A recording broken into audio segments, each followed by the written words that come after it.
Vibration vibration vibration vibration जी हाँ। Vibration, हमारी vibrations हमारी रियलिटी को अट्रैक्ट करती है। हमारी वाइब्रेशंस हमारी रियलिटी को डिफाइन करती है। अब ये वाइब्रेशन होती क्या है? वाइब्रेशन जैसा हम सोचते हैं, जैसा हम फील करते हैं, जैसा हम करते हैं, वैसे ही एक्सटर्नल एनवायरनमेंट में हम उन चीज़ों को अट्रैक्ट और मैनिफेस्ट करने लगते हैं। और ये हमारी डे टू डे लाइफ में हैप्पीनेस का बहुत बड़ा फैक्टर होता है।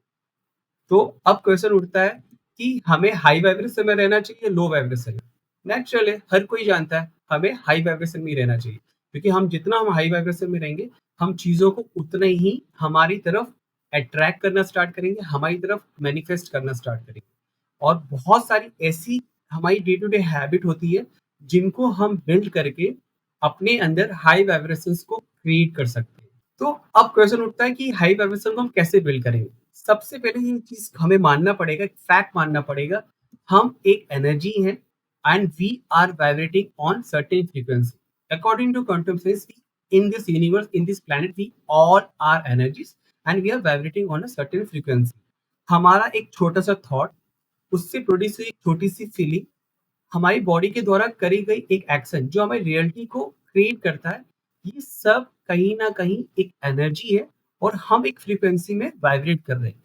जैसा हम सोच रहे हैं, अच्छा सोचें तो हम एक फ्रीक्वेंसी वाइब्रेट कर रहे हैं, हम एक लो होके सोचें तो हम एक फ्रीक्वेंसी वाइब्रेट कर रहे हैं। यही चीज़ें हमें अट्रैक्ट होना स्टार्ट करती हैं। इसलिए हमें अवेयर होना है कि हमें किस तरह का बिहेव करना स्टार्ट करना है। अब इन चीज़ों को बिहेव करने के लिए हमें कुछ चीज़ों को बिल्ड करना स्टार्ट करना पड़ेगा।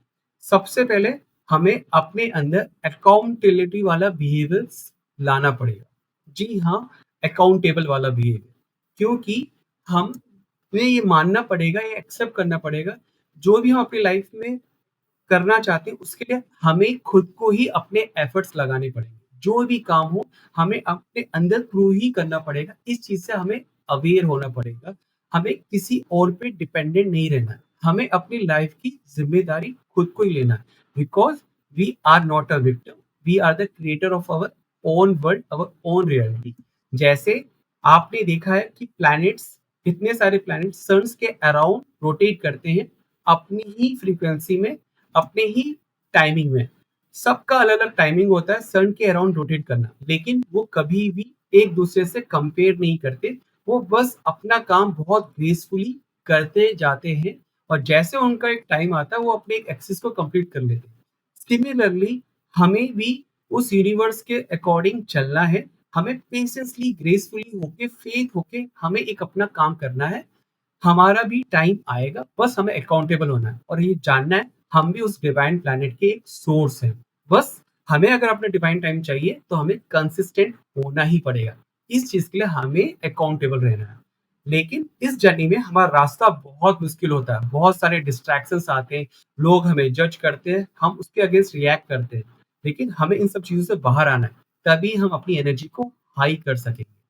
साथ में अकाउंटेबल के साथ में होते-होते सेकंड होता है, हमें पेशेंस की प्रैक्टिस करनी पड़ेगी। जी हाँ, एक ऐसी शांति जो अंदर से होती है, एक ऐसी नोइंग जो हमारे भीतर ही है, जहाँ हम फ़ील करें हम सेफ हैं, हम गाइडेड हैं, हम प्रोटेक्टेड हैं। जितना हम पेशेंस रहेंगे, उतनी चीज़ें हमारे पास होती जाएगी और हम कभी भी रिज़ल्ट ओरिएंटेड नहीं होंगे। पेशेंस के साथ-साथ हमें ग्रैटिट्यूड की प्रैक्टिस करनी है। इस यूनिवर्स की हर एक चीज़ को हमें थैंक यू बोलना सीखना पड़ेगा, क्योंकि हर चीज़ कोई ना कोई वजह से है यहाँ पे। आपको यूनिवर्स पे भरोसा करना पड़ेगा, जो है वो आपके लिए बेस्ट है और जो होने वाला है, वो भी आपके लिए बेस्ट होने वाला है। जितना आप ग्रैटिट्यूड की प्रैक्टिस करेंगे, आप अपने आप को उतना ही लाइट फ़ील करेंगे और फ़ियरलेस फ़ील करेंगे। साथ में फ्रेंड्स, फॉरगिवनेस की प्रैक्टिस करो। जी हाँ, फॉरगिवनेस। सबको माफ़ करो। उन सबको आप माफ़ कर दो जिन्होंने आपका दिल दुखाया, जो आपके एक्सपेक्टेशंस पे खड़े नहीं हुए। जितना आप इस पे काम करोगे, आप देखोगे आपके अंदर एक पीसफुल एनर्जी आ रही है, पासफुल मेमोरी सब कुछ जा रही है और अब आप अपने आप को लाइट फ़ील कर रहे हो। साथ में फॉरगिवनेस के करते-करते सेल्फ लव की प्रैक्टिस करो। सेल्फ लव, जी हाँ, ये हमें डिफाइन करता है। जितना हम सेल्फ लव की प्रैक्टिस करेंगे, हमारी अंदर से इमेज उतनी ही अच्छी होगी और हम उतना ही लोगों को अट्रैक्ट करेंगे। सेल्फ लव कभी भी सेल्फिश नहीं होता। सेल्फ लव होता है सेल्फ केयर करना। सेल्फ केयर का मतलब है हम अपनी चीजें, अपनी प्रायोरिटीज को हम डिफाइन करेंगे। जो हमें पसंद है हम उसके साथ कभी भी कॉम्प्रोमाइज नहीं करेंगे। बस हमें इतना ध्यान रखना है हम किसी को हर्ट ना करें। मेरी हॉबी जो मुझे पसंद है वो मुझे डे टू डे करना है। जो मुझे खाना पसंद है मुझे उसको करना है। मुझे डांस करना है, मुझे नेचर में जाना है, मुझे वो सारे काम करने हैं जिससे मुझे खुशी मिलती है।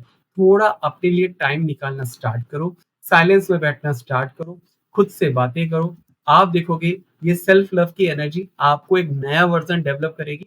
आप दूसरों को अट्रैक्ट करना स्टार्ट करोगे और आप एक वर्ज़न 2 कहलाओगे। क्योंकि जब भी आप खुश रहोगे, दुनिया भी आपसे खुश होती है। और साथ में एक्सपेक्टेशन से आज़ादी पाओ। मिल जाए तो ब्लेसिंग्स, ना मिले तो भी ब्लेसिंग्स। क्योंकि जो आपका है वो आप उसे कोई भी आपसे नहीं ले सकता। और लास्ट में सबसे ज़्यादा अपनी एनर्जी को हाई करने के लिए ब्रीथनेस की प्रैक्टिस करो, ब्रीथिंग की।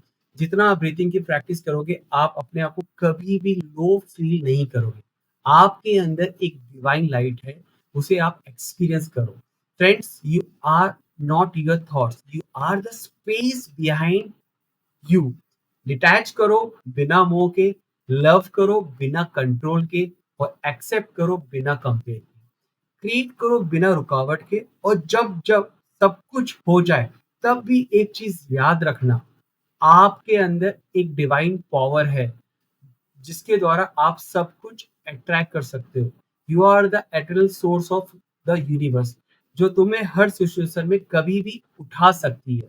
बस उस पावर को याद दिलाते रहना, रोज रोज, बार बार और हर बार। This is the high frequency living and this is the divine alignment and this is you in your truest form. आप खुद अपने आप में मैजिक हो। याद रखना friends, logic kills your magics. मैं रेडी हूँ, मैं अलाइंड हूँ, मैं डिवाइन हूँ, और मैं रेडी हूँ उस यूनिवर्स के मैजिक को फील करने के लिए।